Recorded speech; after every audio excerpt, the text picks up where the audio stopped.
package, we will work on learning how to write a UEL subroutine in Abaqus.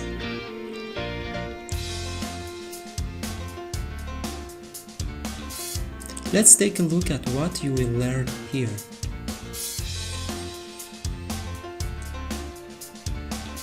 In the first section, we will discuss when you need to use UEL subroutine and how this subroutine works.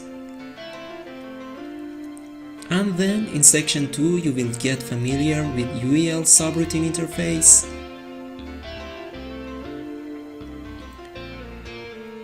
variables, either to be defined, optional ones, or which are inputs to the subroutine,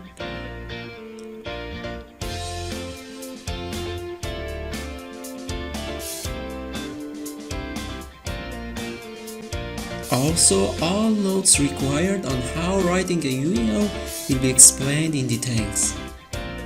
Finally, various workshops on how implementing UEL are presented. In these workshops, we will start from formulation and then explain required settings in Abaqus CAE and input file. Next, we go through the sample subroutines line by line to show you how to write it in Fortran.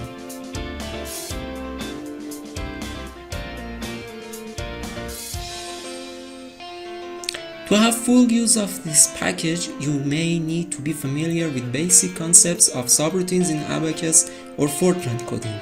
In this regard, we strongly offer the Abaqus Subroutines Overview package. Plus, articles available on our website can be helpful.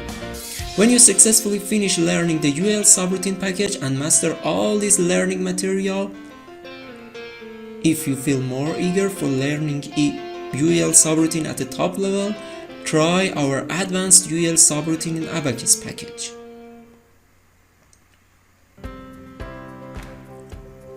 The current package includes more than 70 minutes training videos,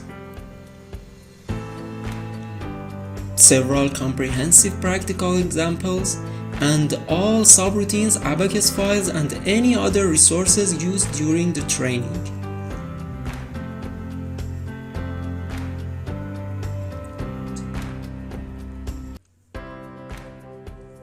K-step shows the step number. K-inc is the increment number. For example, if we are at this point of solver time, you can see the time 1 and time 2. K-step is 2 since we are at the second step. And K-inc, which is the number of current increment, will be 10. D-time is the time increment, I mean the time changed through the current increment.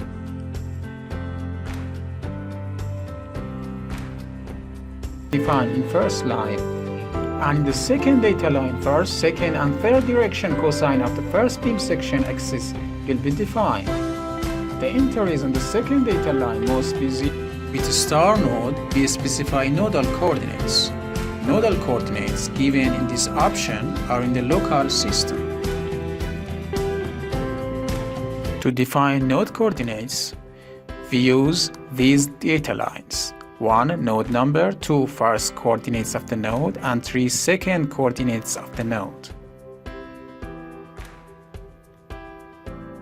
Because we have written some printing commands for them in the subroutine. You can see there here. When it has vertical motion.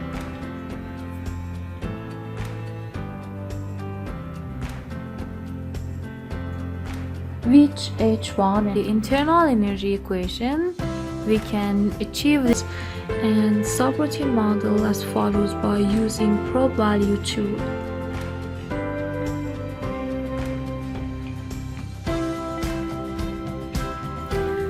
I hope you have received the items that you're looking for in this package.